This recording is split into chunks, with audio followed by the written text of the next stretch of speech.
fan la dëkk xale bu ndaw buuxante ba tànkam damm ndax suma jëmm ji coli coli léegi mu lee coli coli léegi mu lee coli léegi mu lee coli coli léegi mu lee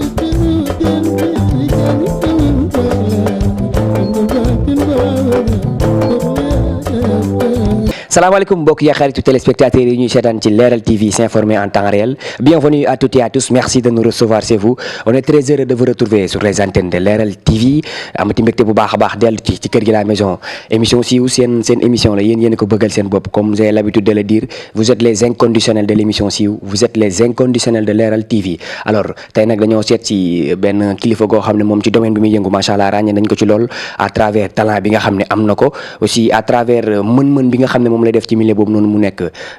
casquette yu bëri lay occupé acteur la comédien la scénariste la metteur en scène la moom lañ seet ci tey ci këram ñu war a waxtaan ak moom ci pàcc yu bëree bëri ci domaine yu bëree bëri mbokk yi dal leen jàmm bienvenue installez-vous confortablement tey ñu ngi seet ci koo xam ne doomu Tëngéej la Ibrahima Mbaye Sopé de son vrai nom mon frère maa lay nuyu bu baax Ibrahima. ziar naa la jeune frère maa ngi kontaan bu baax di la recevoir fii. yaa ngi naan kër Ibrahima Mbaye Sopé mais fii sa kër la yow tu sais toi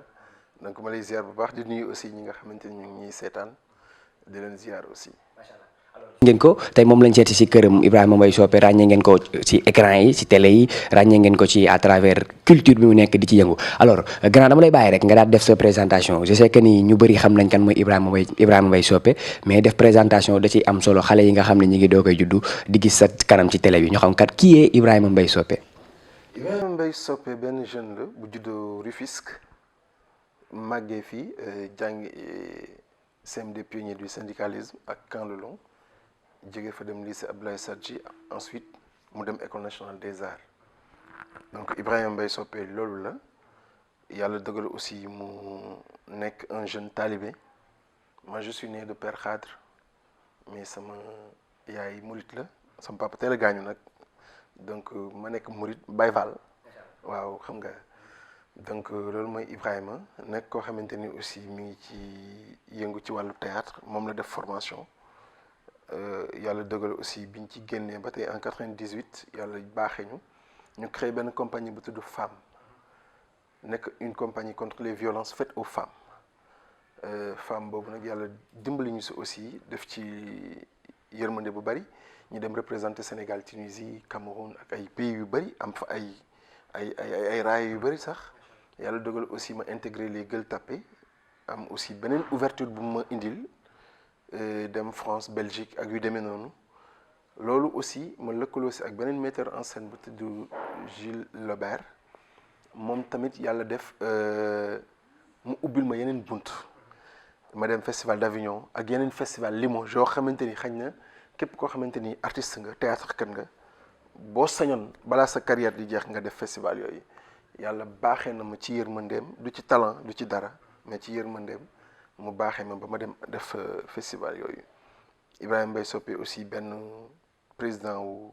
directeur benn festival de théâtre la bu tudd Keppaaru Maam boo xamante ni chaque année dafay dajale ñëpp ñi nga xamante ni ñu ngi yëngu ci wàllu art donc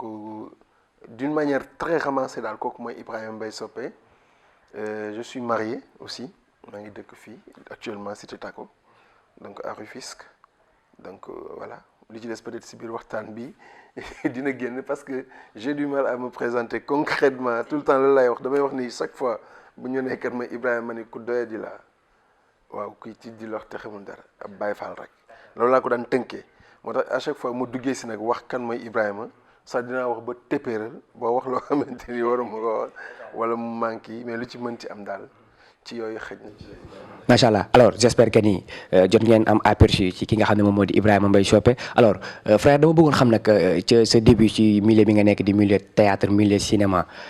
kañ nga ci dugg ak bëgg naa xam aussi lan moo tax nga def choix ni man dama bëgg a doon acteur culturel dama bëgg a doon acteur wala ma doon comédien. 86 ba tey passé wu ma benn journée te cabaxaluma ci théâtre 86 ba tey. bëgguma sax far à la limite wax dara te théâtre bokk ci te théâtre bokk ci donc lépp ci man théâtre la lépp ci voilà c'est mon destin et j'assume. alors mi ngi noonu Ibrahima Mbaye Sopé aussi ñu bëri xam naa ni sunu ay téléspectateurs yi ñu si daan dinañ bëgg a xam lan moo waral turu Sopé est-ce que Ibrahima Mbaye mooy tur bi wala yow yaa ci yokk Sopé. damay ragal dugg ci Sopé bi parce que chaque fois dama yéegal donc c'est une je préfère jàll parce que wax naa ko ba sonn te waa chaque fois parce que ki ma ko tuddee gaañu na sama xarit la woon bu jigéen buy wax ni kii mooy sama Sopé ak lu bëri daal tu vois. donc tey jii ñu ngi wax Sopé sama tur àgg na fu nekk mais fekkewu ko et je pense que ku bëgg Sopé rek war nga ko jox àllarba ci wàllu mbëggeel gi nga am ci man elle a tout fait elle représente tout pour moi tey jii fekkewul dara ci sama man-man donc ça fait voilà quoi. gis ci say bët muy taa macha allah loolu day am ci àdduna day am ñoo xam ni macha allah day am nooy dund ak ñoom rek boo koy nettali sa xol day tooy alors Ibrahima Mbaye Sopé dugg ci théâtre ban moment nga njëkk a def sa extrait wala sa téléfilm wala sa série wala sa théâtre ban tour la woon théâtre boobu. xam nga bi ma duggee CMD pionnier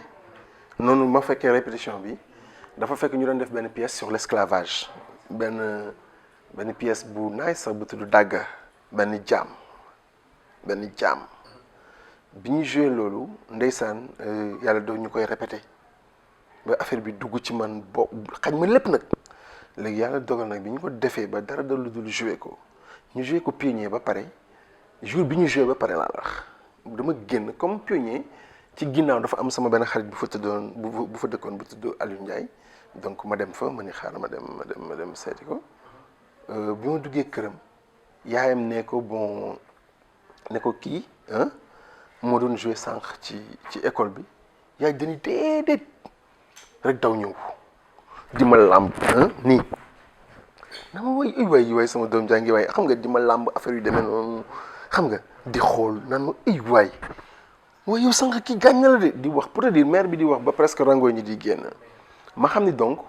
à travers le théâtre on a réussi à donner à quelqu'un une partie de nous-mêmes ci la njëkk xamee ni donc théâtre am na pont bu mu am entre ki koy def ak doomu aadama bi koy recevoir parce que ba mu fay jóge mère bi daf may làmbatu parce que boobu dañ ma sumi ngemb ma takkal ma ay chaîne jël sama yaram bi yëpp dóor ci ay affaire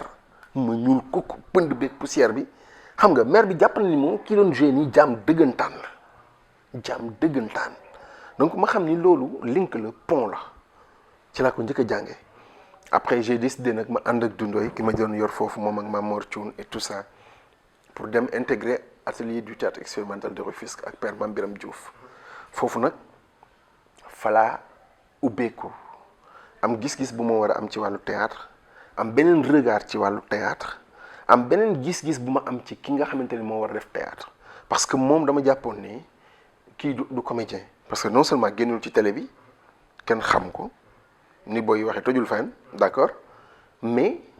j'ai vu un homme intègre c'est-à-dire j'ai vu une grande responsabilité j'ai vu un intellectuel un homme plein d'humour mais plein de foula et de fayda et plein d'imagination ma ni mais kii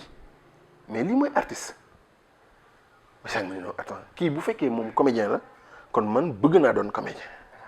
donc je me suis installé ànd ak moom mu jàppale ma ci sama wàllu liggéey aussi lu bari mais mësul bëgg nag ma def théâtre métier daf bëggoon ma jàng après def leneen léegi yàlla dogal bi loolu amee ma gën a gëm sama bopp après man ak Makodou Mbengue ndem si yàlla ji ak Momar ñu négocier ko ba ma def concours d'entrée à l'école nationale des arts te moom yëgu ko donc dafa toog rek gars yi félicité ko ni ko sa boy bi moo génn major promotion boobu xam nga ci concours d'entrée bi moom moo am la plus bonne note affaire yooyu bu ko defee nag xamatul nu muy def mu ne kon béy wéy na mbuus léegi nañ sóobu ci lañu sóobu nag mu gunge ma vraiment il a tout fait pour man wax dëgg yàlla jàppale ma ba art bi ma xamante ni moom laay def aussi en grande partie tey ji lu ma ci am moom bokk na ci bi ma demee école des arts nag ma day ak professeur yoo xamante ni am na fu ñu toll ci day waay ci wàllu théâtre et tout ñu formé ma génn fa ba yàlla dogal tey jii école boobu nga xamante ni fa laa defee formation ma nga fa doon jàngale. macha allah mesdames et messieurs, si vous venez de nous rejoindre vous êtes sur Leral TV l'émission aussi tey ñoo seet si nga xam ne moom mooy Ibrahima Mbaye Sopé alors dañu jógee nag ci casquette comédienne dugg si casquette casquette bi nga xam ne moom mooy acteur alors Ibrahima Mbaye Sopé bi jékki-jékki gis ko ci série yi mu ci joué rôle yu am solo Sénégal yi gën a gisaat beneen personne wala personnage je dirais ci Ibrahima Mbaye Sopé intégration bi nga duggee ci Wiri Wiri Soleil Levant na nga demee. xam nga balaa loolu man dafa am lu ma comprendre mooy bi ma waxee sànq dama intégré atelier bi ak Mame Biram je me suis dit Mame Biram mii de kenn xam ko te pourtant théâtre bi mu am ak li mu am ci xam-xam kii dañ ko waroon xam ma xool professeur yi ñuy jàngal école nationale des arts kenn xamu leen ma xam ni xam-xam bi ñu yor dañ ko war a partager parce que moment boobu xam naa ñeneen i artistes yoo xamante ni dëkk bi xam nañ leen te ñii nga xamante ni ñoom laa la tuddeel nii ñoo leen dàq théâtre ñoo leen ko gën a xam samay dégg ma ne non ok man je vais être entre les deux il faut ma am fi tànk am fi tànk donc bi may def école en 3e année la ñuy def benn film boo xamante ni mi ngi tudd Kiné après voilà le réalisateur est venu voir les étudiants de l'école parce qu'il voulait le faire avec des professionnels donc professeurs yi boole ko ak ñun ñu def kii bi ñu def casting bi foofu affaire bi jàll donc ça m'a permis bi mu génnee d'ailleurs am naa si benn professeur boo xamante ni ci la daan jaar sax pour maanaam je pense que sax li ñu ma formé man xëy na sax formé wuñ ko ñeneen ñi quoi parce que à partir du moment où génn naa télé rek bu ma ñëwee même en salle bu ma sëqatee sax mu ne ma ah tu fais la star bu ko defee ma yem bu ma doxee sax xaw a pant mu ne ma doxal normalement benn yoon nga génn télé tojoo fenn maanaam dafa mujj di ma ci chargé ba wan ma ni ma nag génn télé bi bu mu tax nga xeeb sa ay nit bu mu tax nga xeeb sa nawle bu mu tax nga teg sa bopp foo àggul parce que xamoo dara yaa ngi jàng ba tey te man maay sa professeur te kenn xamul donc humilité boobu foofu lañ commencé aussi di ko dugal ci man ma màgg ak loolu après tout de suite nag j'ai compris que lii am na ci solo parce que ça a commencé dès les premiers jours à me faciliter certaines choses donc ma commencé defaat beneen affaire bi gën a yaatu defaat beneen mu gën a yaatu donc nag ci laa taxawee ma ni ok léegi comme man maa ngi fi benn tànk léegi li ma jàng ci école yëpp dinaa ko baaxee ñi nga xamante ni ñoo nekk ci séries télévisées yi après nag j'ai créé ma compagnie après ci laa obligé di def ay formation xam-xam bu ma am rek jéem a xool kan laa koy transmettre ci boy yi et cetera donc yooyu yëpp daal moo ma dimbali après je pense ma am link bi ba ni ma taxawee actuellement donc di dem ci séries télévisées yi ak yu demee noonu je pense que loolu moo ko gën a bokk naa ci ñi nga xamante ni peut-être ils ont compris très tôt que affaire bi boo defee lii il faut nga boole si beneen affaire question ba léegi moom mooy sa dugg ci biir Soleil Levant ci série bu mag boobu nga xam ne Wiri Wiri sénégalais yëpp ñoo ko doon seetaan ba ñi nga xam ne ñi ngi ci diaspora bi alors man intégration bi laa bëggoon xam lan la est-ce que ki bind série bi moo gis ni rôle bii nii kat Ibrahima Mbaye Sopé moo ñu ko mën a jouer wala yow ci boppam yaa gis sa bopp ni war nga mën a nekk Soleil Levant nu mu demee noonu intégration bi. ma koy faral di wax ma ni loolu dama ci dugg accidentellement Wiri Wiri parce que man ak ñoom waa Soleil Levant sama relation ak ñoom du léegi de lu yàgg la parce que bañuñ ko ba pour ñu xamul ñoom anniversaire bu ñu def Dakar maanaam Grand Théâtre man maa koy coordonné artiste bu yéeg ci sama loxo la jaar maay coordonné lépp te ma Samba du yéeg ma Demba du yéeg bi ñuy xamante man ak ñoom génneeguñu woon ñoom maanaam je pense boobu la ñuy soog a génnee seen première cassette te bi ñuy xamante sax génneeguñu cassette boobu parce que dañu demoon à Thiès suñu ñaari professeur Omar Ndaw ak Mamadou Diop Père Seyba Traoré ñoo fa demoon doon leen yor ci benn fond bu amoon moment boobu PISIC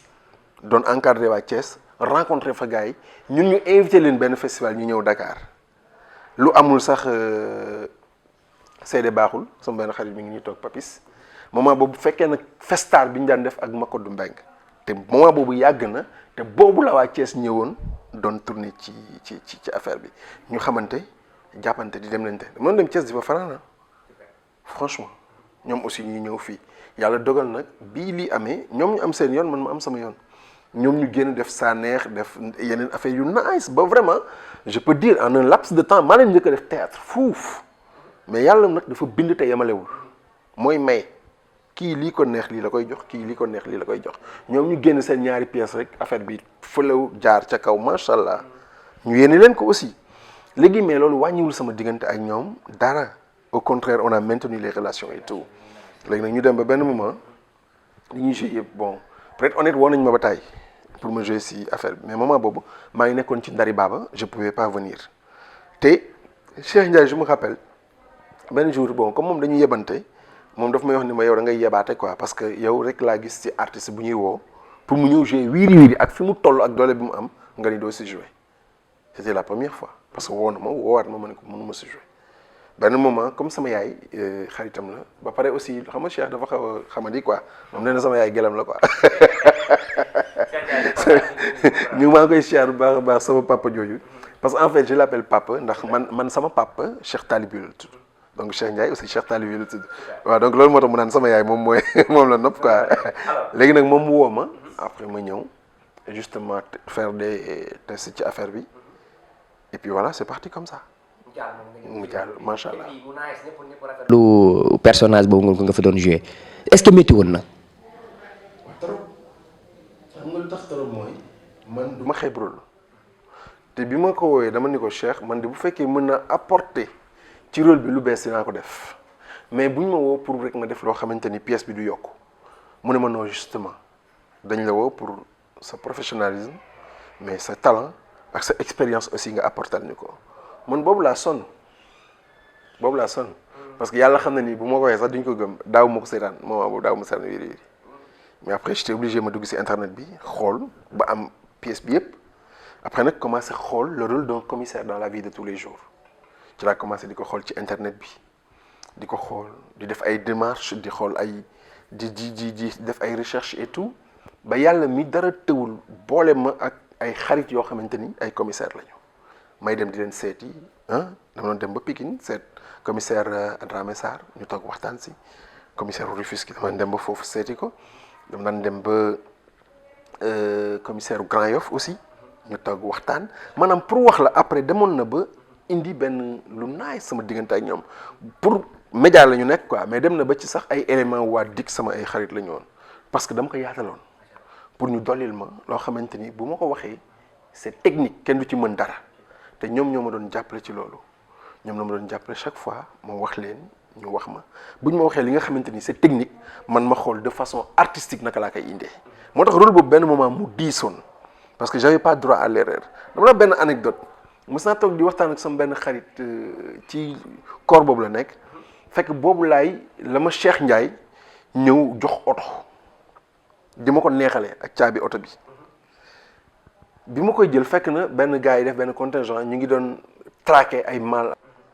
mais gis na bi ma joxee caabi oto bi ma ko jëlee rek l'un des commissaires dafa jóg taxaw gars yi di seetaan mu jóg taxaw il ne respirait presque plus mu taxaw il était bloqué ma ànd ak Cheikh Ndiaye ba dugg ci bureau bi ma ko ne je peux pas le prendre par principe et par déontologie delloo ko caabi oto bi daf ni waay tàccu daal ni waay comme si il a gagné comme si ça c'est un bonheur en fait parce que pour moom ma accepté woon man caabi oto boobu neexal bu ñu ma neexal dañ ma corrompre tu vois donc pour wax la ni ñoom ñëpp dañ mujj dem ba dugg ci sama biir rôle bi d'accord super macha allah. te loolu lépp ñoom la parce que tey jii tamit lu waay war a def tey war nga bàyyi xel ci ne takk der yi dañ ñu fi nekkal te man j'avais tellement envie ma rendre leen hommage que moo tax biir rôle bi ñëwee j'ai pas hésité ci benn moment pour aller chercher ba tey ji yàlla dogal na ñoom ñu ci bari samay xarit lañu maa ngi déggante ak ñoom régulièrement donc sant yàlla quoi. mu ngi noonu alors Sopé aussi xamoon nañ ko ci beneen série bu tudd Mayacine ak Dial n'est-ce pas yow yaa amoon idée bi su ma juumul alors beneen bi si des moom mooy est-ce que mën nañ xaaraat Mayacine ak Dial parce que kat quoi qu'on puisse dire si série la boo xam ni sénégalais yi doon nañ ko bàyyi xel bëggoon nañ ko torop. aussi Mayacine ak Dial du sama idée non dama ci bokk parce que Mayacine ak Dial.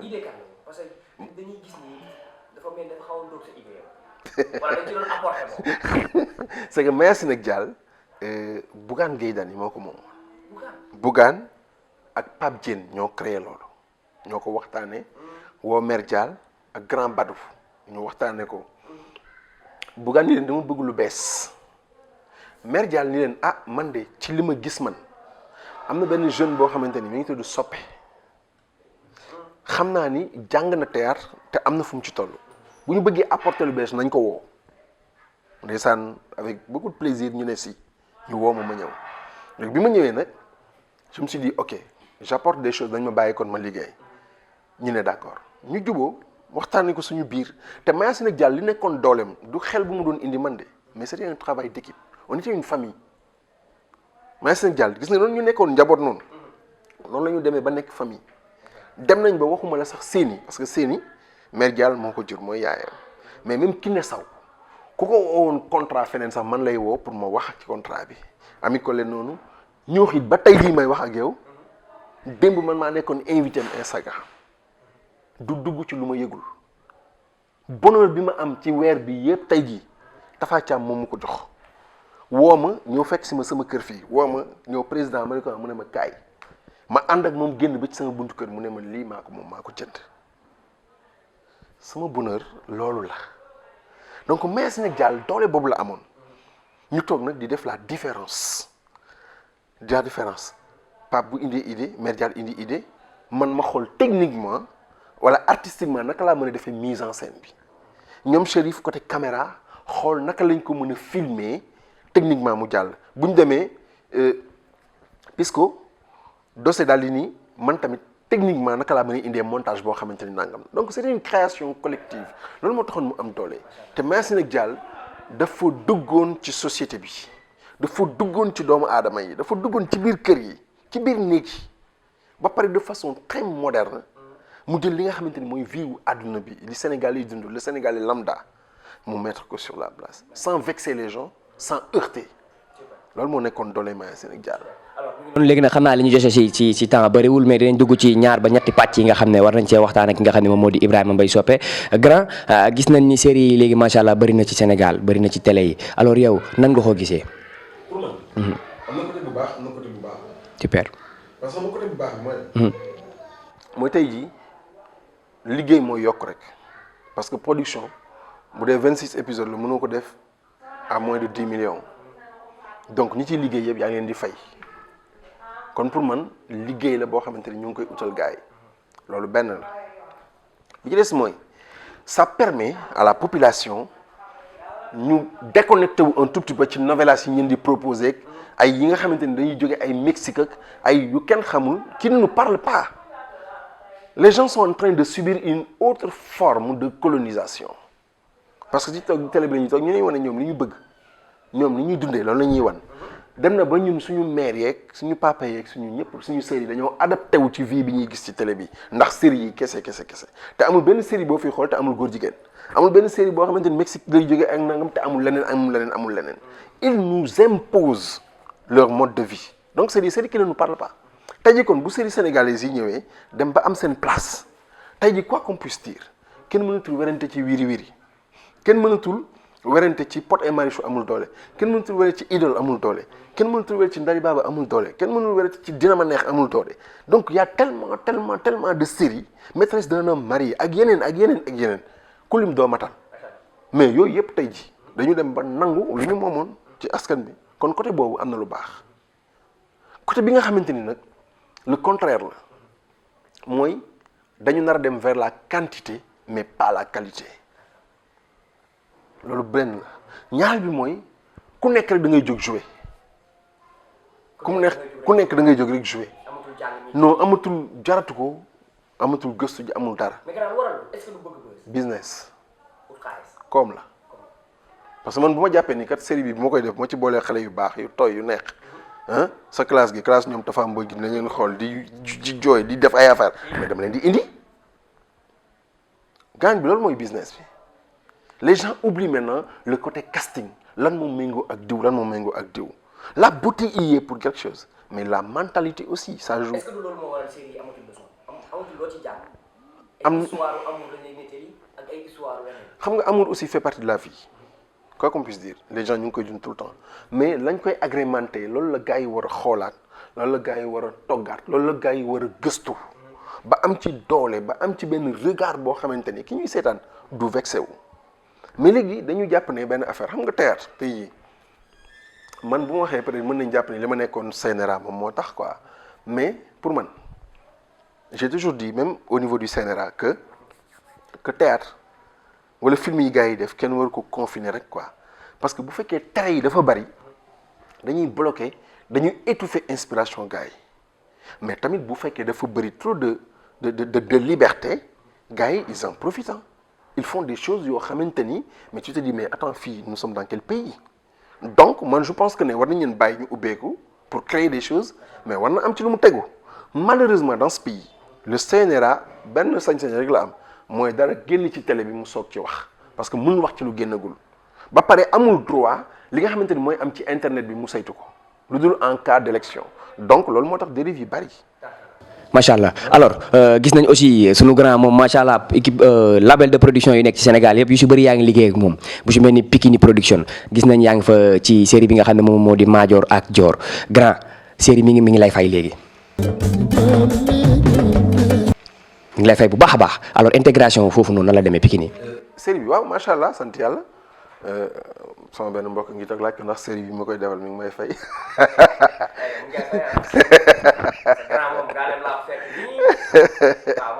donc xam nga tey jii benn affaire dafa am mooy man dama nekk nit koo xamante ni